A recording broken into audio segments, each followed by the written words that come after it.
this session. But I'm going to start in Mark 16. You go ahead and head toward Romans 12. Just before Jesus went back to heaven, he took a nail-scarred hand and pointed it at a world for which he had just died. And he said, "Go. Go preach the gospel to every creature. He that believeth and is baptized shall be saved. He that believeth not shall be damned." Mark 16, 15, and 16. Now I want to think about the message that we're carrying out briefly. Go preach the gospel. The word gospel means, euangelion, it means good news. Good news. So we don't have a message of condemnation to carry. We have a message of salvation. We don't have a message that is hard to take. It's a message that will improve our lives in every aspect. I want to think about that word gospel though with you. G-O-S-P-E-L. Have you ever noticed the word gospel starts with go? That's the obligation. Go. It ends with E-L. What might that stand for? How about everlasting life? Hey, he's good for something. I thought he was sleeping. Wow. Yeah, I doze off a little. It's okay. Yeah. He goes completely asleep. We're turning out the lights and sneaking out. Yeah. Everlasting life. That's the purpose of the gospel, to give to us everlasting life. G-O-S-P-E-L.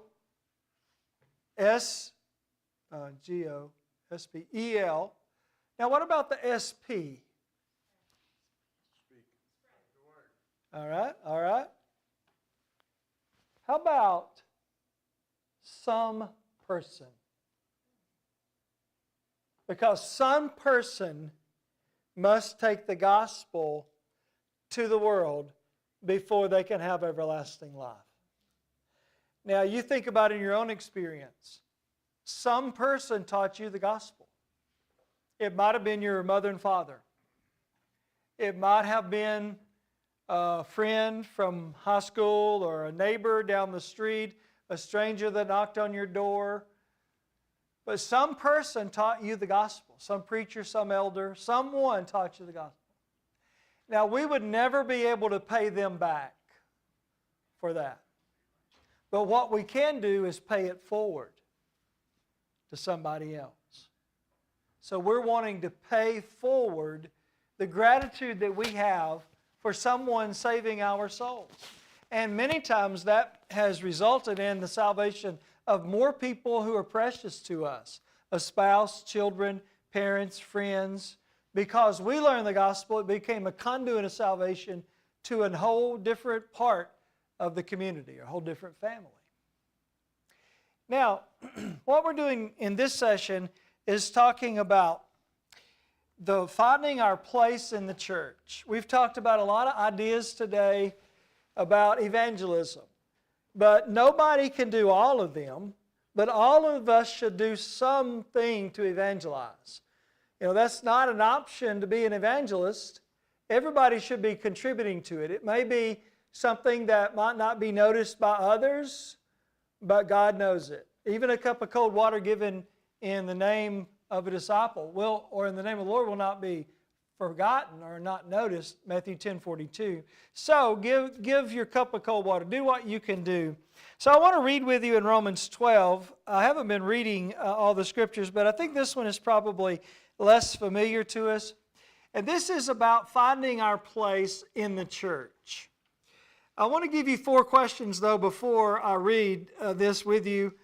What happens often in the church? We live in a mobile society. So a lot of times people attend a church growing up and they never go back to it because they move off to college, and maybe they get married and the job takes them here or a different area. And so a person may be a member of several different congregations over a lifetime. And sometimes you come into a congregation, it may be an active, sound, good congregation, but everybody seems to have a role and everything seems to be taken care of. And I'm like, where do I fit in? And I might be there a year later and still just sitting on the pews thinking, well, they didn't ask me to do anything, but I'm here. I'm a member here. Well, we don't ever want to be just a member somewhere. We all want to have a part in the success of the church. We all want to work. So how do I find what is my part of the work? And this is especially helpful for young people who are growing up and then they get to the point where they're old enough to be baptized, and then they get to the point where they're old enough to be doing some work in the church, and maybe sometimes the adults are just doing it and don't pass it on or don't include them. So sometimes it helps to know things that I can do that I don't have to be asked to do, or that I can qualify to do so that when the time comes that this is needed, I'll be ready to step up. That's what we have here in Romans 12. But let me give you these 4 questions to start with. Number 1, how do I find my place in the church? Number 1, what is my passion or interest? What is my passion or interest? Sometimes I preach this a whole sermon, so I'm going to try not to do that. It just means, all things being equal, if I'm really interested in something like young people, then I might ought to gravitate toward teaching a young people's class or hosting the young people's Devo in my house. You know, I'm interested in the future of the church, the young people. So what's my passion? What's my interest? Number 2, what talents do I possess? One thing with parents, with your children, they may not have the same talents and interests that you have. So what we try to do as parents is to expose them to a wide array of opportunities. Like I'm not a song leader, but one of my sons is a really good song leader, but I didn't teach him, you know. But he learned.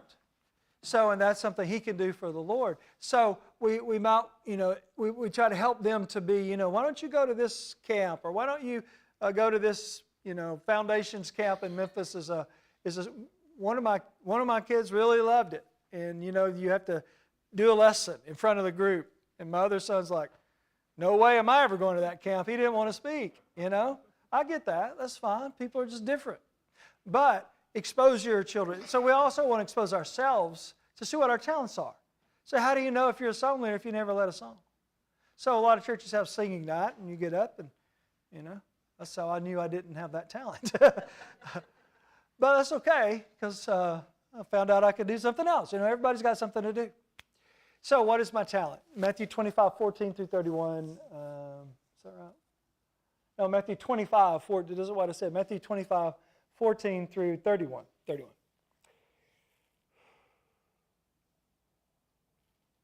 Number 3, what is the need? What is the need of this church? Okay, this church would be better if, I might have said this already, like I said, everything's running together. I don't know if I've done 18 lessons in one church before, so I've done a lot of lessons in class, but they sort of run together. So if I said this, just ignore it. It's okay. Some of you are new here, so you didn't hear it, right? All right. So this church would be better if, ... How would you answer that? Whatever church you're a member of. Well, this church would be better if we had more young people. Okay, well, what can you do about that? Do you know any young people? Well, yeah, my grandkids or my nephews. Are they close enough to pick up on Sunday? Well, yeah, they live across town. Would their mama let you pick them up and dad will let you bring them? Well, probably. Well, you can help. Well, my neighbor's got kids. Do they go to church anywhere? No. Why don't you ask? And see if they'll let you bring them. I had my roommate in college, that's how he became a Christian. He lived in Anniston, Alabama. Across the street was Sister Johnson. Brad, his name, just a kid. His parents were sort of, they claimed to be a denomination, but they didn't go. You know. So they were having VBS at the church where Sister Johnson went. So she saw him playing out in the yard, and she went over and said, hey, Brad, you want to go to VBS tonight? Yeah, go ask your mom. So we went in, came out. She said I could go. So she took him all week, and she took him every summer to VBS. Well, he quit going when he got, I don't know, 10 or 12. And then, for some reason, when he was 16 years old, he decided he really ought to be going to church somewhere. And he didn't have any allegiance to any church. He said, I think I'll go back to Sister Johnston's church. And he went, learned the truth, baptized. He's preaching the gospel today. Because his neighbor said, you want to go to VBS with me? You know, this church would be better if it had more young people. We'll pray about it and get to bringing them. We can do it. Anybody can do it. All right, this church would be better if, I'm preaching now, it would be better if we had a good song leader. I'm not looking at you. Now, this church got great singing. I've enjoyed it. But some churches don't, you know, and that's important. So maybe this young man growing up, they go, I want to learn how to lead singing. He goes to singing school. He gets on. My son learned how to, you know, I can't do all that, right, Drake? It's like, yeah. He got up at Sunday night singing night. He got up and he was beating the time with it. And I asked him later, where did you learn how to do that? He said, I watched the video. Like, that's the world today, right? He watched the video, taught himself how to do this song, you know? So maybe what's needed? Esther 4:14 says, who knows whether thou art coming to the king for such a time as this? Maybe God put you where you are with your talents to do something great here, right now. Number 4, what do I have the opportunity to do? Galatians 6:10. What do I have the opportunity to do? Galatians 6:10. Sometimes you have an interest in doing something that you don't have the opportunity to do, which is, like for instance, I remember one time I tried out for a youth minister. I really want to be it, you know. This is the church I loved. And you know what those elders did? They picked somebody else. Well, looking back, it was the best thing. Because I'd already done youth work. I knew how to do that. So I went out and started preaching in this little church. And then I started preaching. You know, those sermons, some of those, what I learned there is filtered all the way through to today. You know, sometimes you have a door closed. You don't have the opportunity to do it. Somebody says, well, I've always wanted to serve an elder, but they never asked me. Or I can't because of my family. Whatever. You know, you might not have an opportunity to do something, but do what you can do. Go through the doors God opens and then see what other doors He opens later. So do what you can, prepare for the next thing. So Galatians 6:10. Galatians 6:10. And the verse on the first one, I didn't give you a verse, Titus 2:14. Titus 2:14 on whatever the first one was. Boy, mine is sort of mushy up here now. All right, now we're going to go into the text. I call this lesson, when I just preached from just a sermon, God's want ads. Anybody ever get a job from the want ads? Anybody? Young people don't know what want ads are anymore, right? Job postings on the internet would be the equivalent, right? So these are God's job postings, God's want ads. 7 jobs open in almost every church all the time. There's a couple of them you might not have an opportunity to do right now in the congregation you attend. But the rest of them are always open.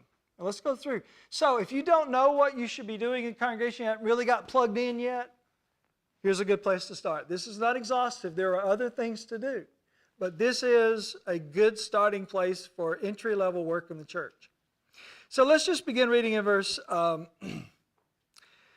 Well, let me read verse 1 with you, and I'm not going to go verse by verse, but I beseech you, therefore, by the mercies of God, that present your bodies a living sacrifice. We've talked about that a couple of times already. Holy, acceptable to God, which is a reasonable service. You think about who's writing this. This is the Apostle Paul. The church started in AD 33. Paul was converted about AD 38. He was a Christian only for 30 years. He died probably in 68, a martyr. But he hit the ground running, and he sprinted to heaven for 30 years. 12,000 miles he carried the gospel. Thousands converted. Scores of churches started. He wrote 13 or 14 books of the 27 New Testament books. 195 stripes. Stoned. 3 missionary trips.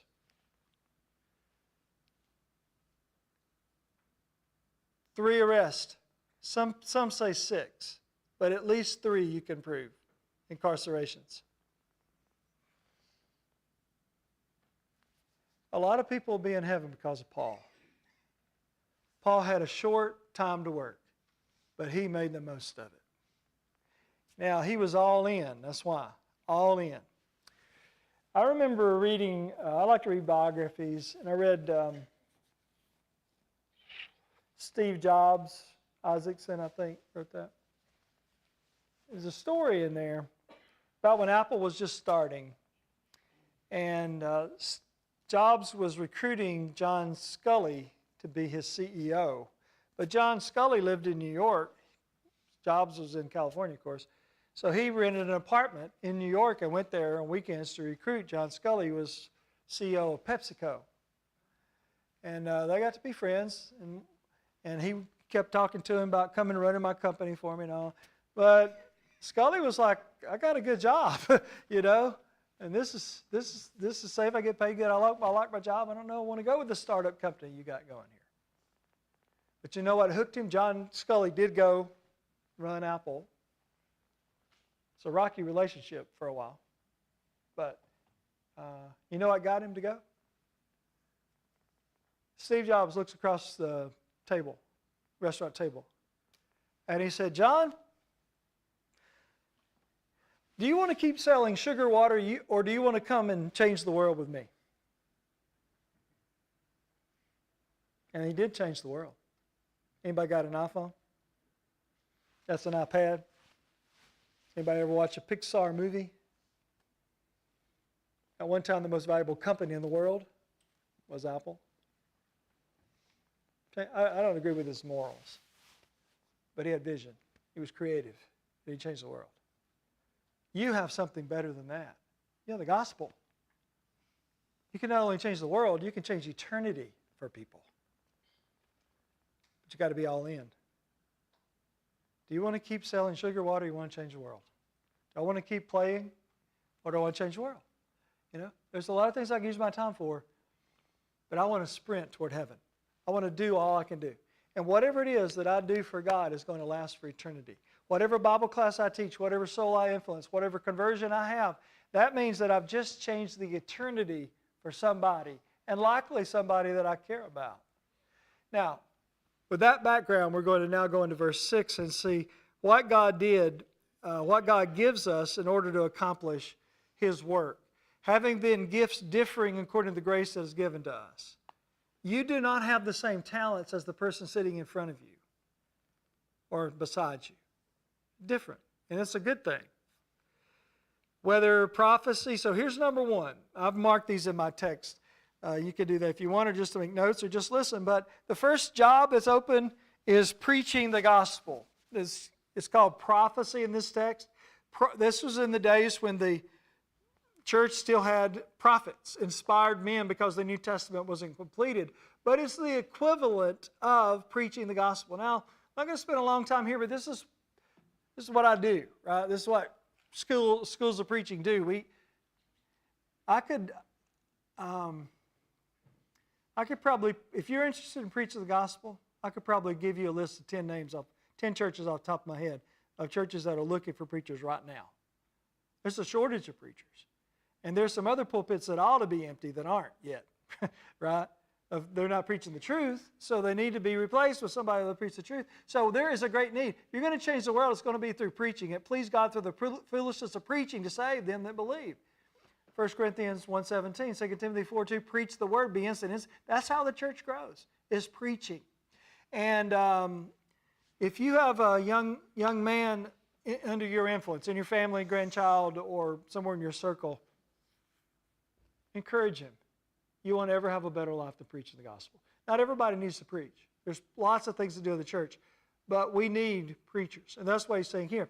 Now, if you wanted to assign, and I'll do this as we go through unless I forget, if you wanted to assign a particular area of emphasis for each one of these, like what do I need to pay attention to, he tells you in the text what to do to be good at this job. So you read that text, it says, prophecy, let us prophesy according to the proportion of faith. Faith, what's the point? What makes me a good preacher? Not because I'm good looking. Not because I'm a good orator. Not because I have a good mind. All those things are fine, and they can make you an effective communicator. But what this text says is you're going to be successful according to your faith. So it is what we are on the inside. It's not just our talent level. It's not just our knowledge level. It's our faith. Because you can't light the candle of faith in somebody else's heart unless you got it lit in your own. So we got to keep our faith up. Now, I know we're all people of faith. I get that. But we can have waning faith or growing faith. We can have weak faith or strong faith. And just because I have strong faith at one period of my life doesn't mean it's going to stay strong. And it won't stay strong. There is an atrophy to it. What's the word for running down? It can run down over time. So what I have to do is just like putting wood on the fire, I have to keep it up. So how do you get faith? Romans 10:17. So then faith comes by hearing of the Word of God. I have to spend time in the book. And that means that I have to do that personally and regularly. I have to be someone who loves reading, studying, thinking, meditating upon the Bible. That builds my faith. And then that's what's communicated when I preach the Word of God. Let's move to the next one. The next one is in verse 7, ministry or servant. This is always open in every church, to be a servant. I think this might be more effective if I just look at you instead of look down. So I'll get somebody else to read here in a minute. This is when it gets a little bit hard to keep people away. So what I've learned is just drop something. I heard this joke. There was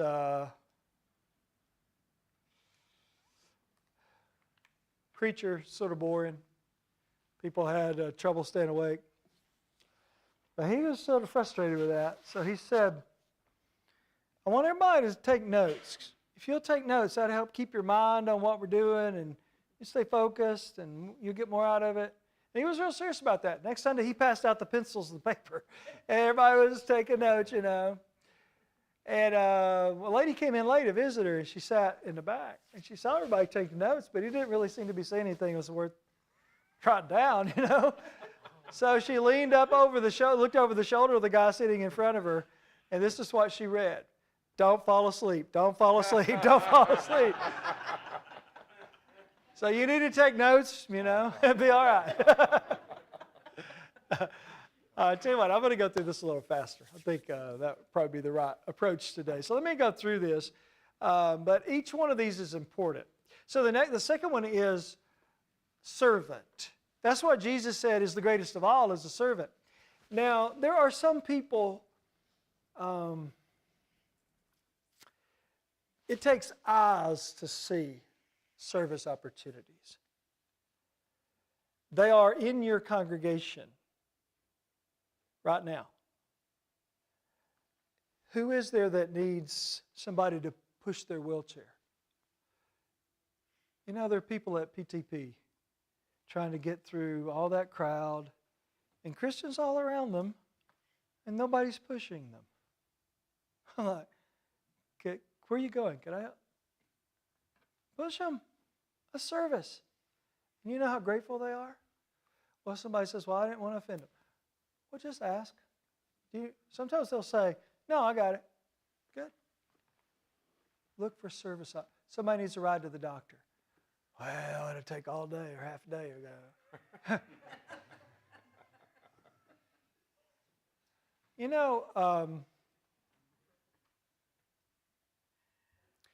If there's somebody sick in a hospital like in Pittsburgh or somewhere, and you go visit that person, you might only stay 10 minutes. You're not supposed to, that's what we teach in preacher school. Don't stay long, because people are uncomfortable. Go in, be pleasant, pray, leave. If they're about to get out and go home and they feel good, you stay and talk. Okay, so you only spend 10 minutes there. It took you 2 hours to get there and 2 hours back for a 10-minute visit. That wasn't a 10-minute visit. That was a 4-hour and 10-minute visit. They knew how long it took you to get there. They would tell you later, you remember that time you came to see me in the hospital? Oh, it means something to people. There are opportunities to serve, and people are important. That's earning the right to change somebody's life. Giving part of your life for them. Be a servant. Is there somebody who has a child that's struggling in school? You know, maybe you're really good at math. Maybe you used to be a math teacher, and this child, maybe the mom's frustrated. Or the dad just, come over and tutor a little. I used to do this. Can I? Would you? Serve. Say, there's a Bible class nobody wants to teach because they're a little rowdy in there. Let me teach that. Find a way to serve.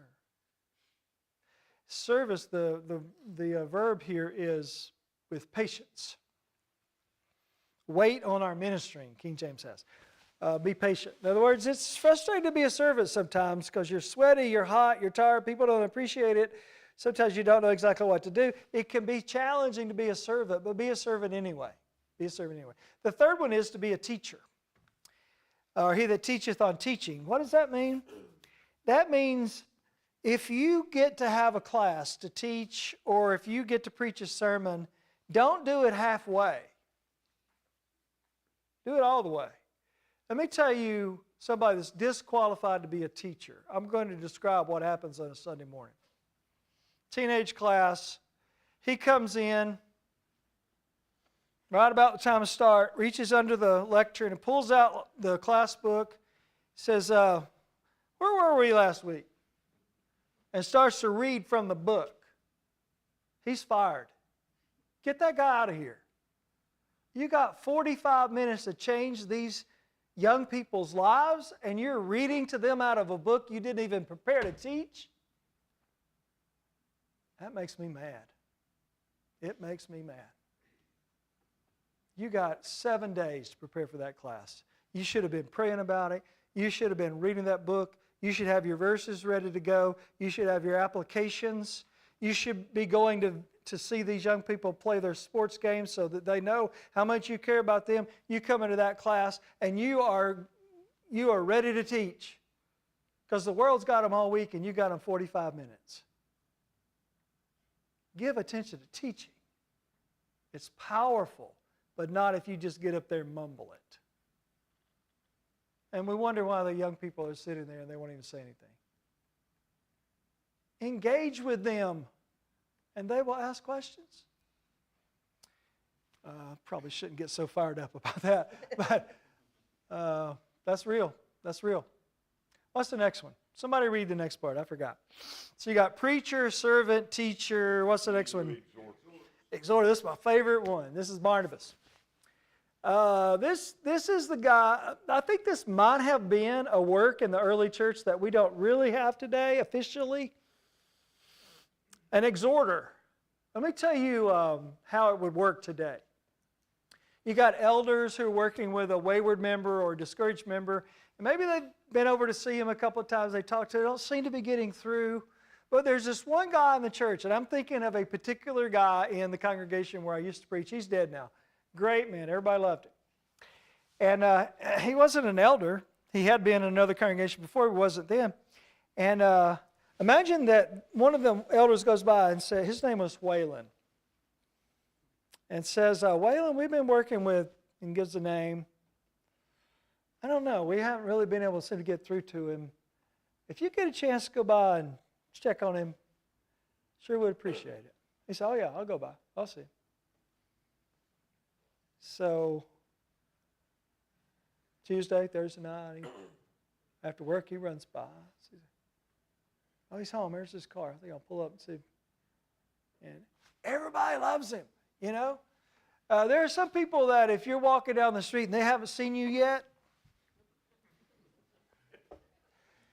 and you're like, ooh, you walk over there and go down the other street, you know, because they're always negative. They always bring you down, you know. Then there's another guy, you see him walking down that street, you're like, you'll walk over there and intercept him. Because he always has something good to say. You know, they're always so happy. I just love that guy. Yeah. So that guy, the second one, is the one I'm talking about, the exhorter. It's the guy that can tell your dog's ugly and you'll think, right? It's that guy. So he goes by and goes, man, just out. You know, I'm on the way home from work. I was thinking about you, rode by and check on you. Oh, come in, come in. He's glad to see him because he really likes him. You know? Come in, come in.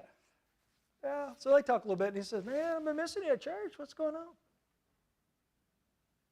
Oh, I've just been busy. No, not really. Is anything going on? Well, tell you the truth. And before it's over, they're both crying on the couch and talking to each other. You know? Like, and then before he gets up, he says, let's have a prayer about this. And he leads a heartfelt prayer. And he says, I'll see you Sunday. I'm looking for you Sunday. He said, I'll be there. I'll be there. Exhorter. Trivia question. What was Barnabas' name? So Barnabas wasn't his name, right? That's his nickname. Barney. Barnabas. Barnabas. His name was Joses. Joses. Joses. But Barnabas means son of consolation. Encourager. Like, that guy was something. He was awesome. You know? And who did they choose to go check on that church that was 280 miles away in Antioch? Barnabas. Barnabas got there and he saw the grace of God. I'm in Acts 4 now, about verse 36. He saw how do you see the grace of God? First you got to have eyes to look for it. That's Barnabas. Does this building have electricity, you think? You see electricity? Jax? Yeah? How you see it? The light's on. Yeah. It's cool in here. Right? Yeah.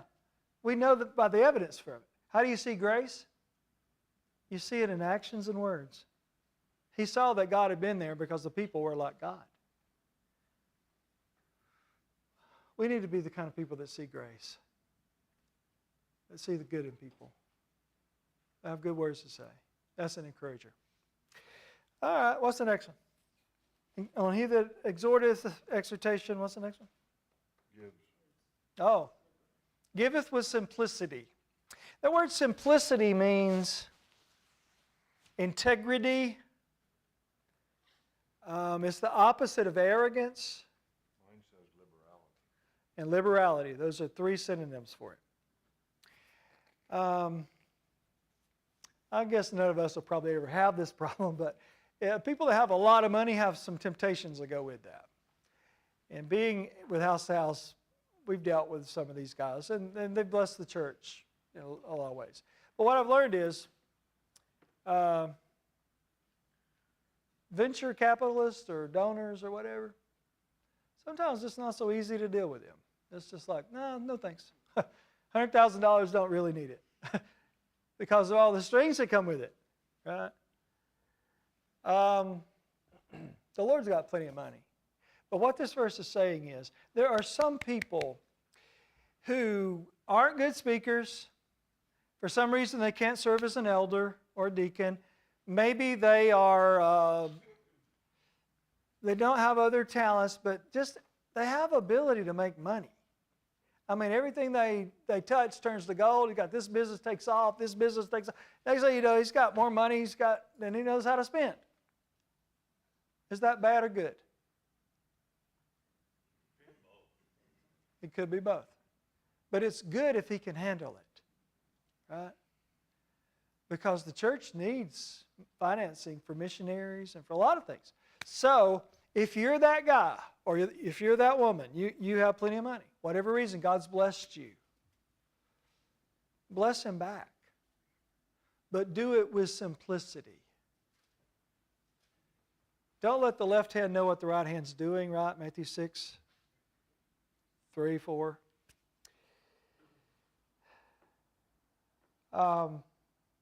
I know people that give sometimes $10,000 or more, and they'll go up to the elders and say,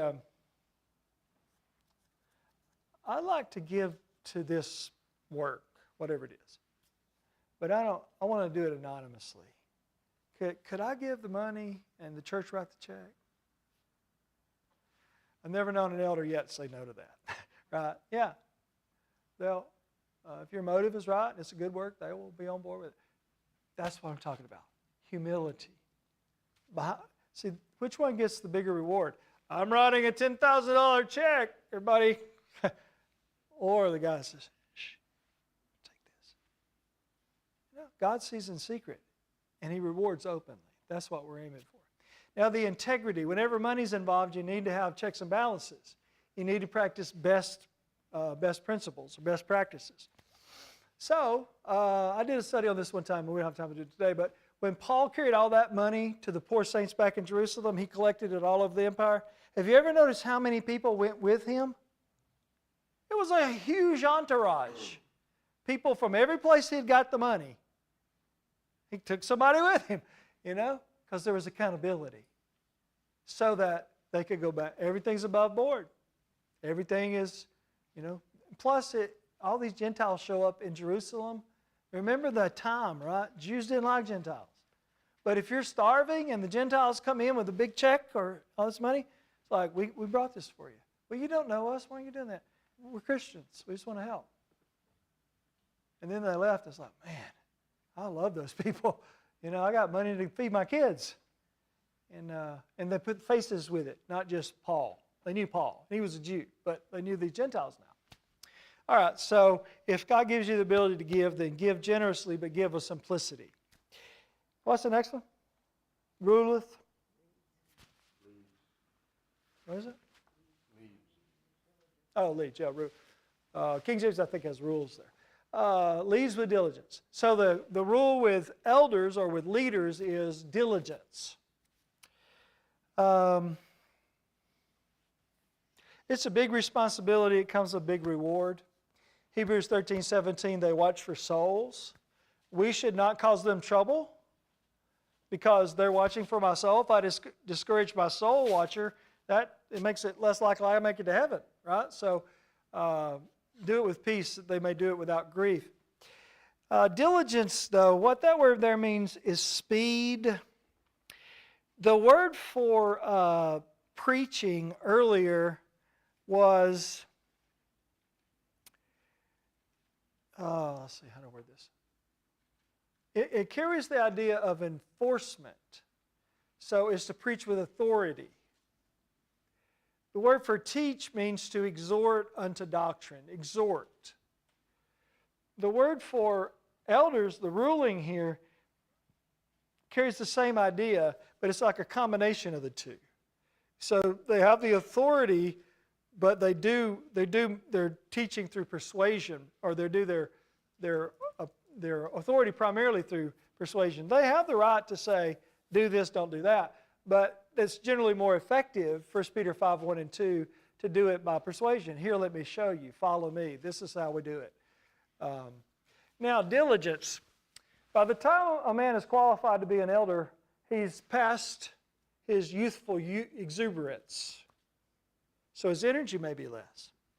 He's also at a time in his life when he may have a lot of irons in the fire, like older children, business interests, may have a lot of things going on. So, and generally, a person may be selected to be an elder who is a busy man. People respect him because of what he's got going on. Now, what can happen, though, is that an elder can fall down the list of priorities. Shepherding can fall down the list because they got all these other things. What Paul is saying here is, don't let that happen. Don't say, well, I'm just too tired to go visit this person who needs a visit. Or, let's let it go, let it go. Well, some things you're better to let go for a little while and see, That's the difference in a preacher and an elder, at least a young preacher and an elder, is the preacher wants to do it today. And the elder says, let's wait a little while. And the truth is sometimes in the middle. But when it's a young preacher, it's usually on the elder side. You do have to eventually pull the trigger. You have to make the decision and do it eventually. But don't jump the gun, because that can usually cause more problems than you're trying to avoid or trying to fix. If we had time, and we won't at all, but I'll just give you this for further study. Exodus 18. And if you want this, it's in my notes. But there are like 7 rules for leadership from Exodus 18, where Moses and Jethro, you remember his father-in-law, that's an excellent chapter for elders to study, any leader to study, on how to minimize frustration, for instance, is part of that. How many is that? Is that 6? We got one more? Mercy. This is the caregiver. The caregiver. What is the next part after mercy? Do it with cheerfulness. Is that cheerfulness? Yeah, the word cheerfulness there is the word from which we get hilarious. Like, that was a hilarious play or joke or whatever. Hilarious. What it means is this. Sometimes this kind of service stretches out, and what's called compassion fatigue sets in. Like,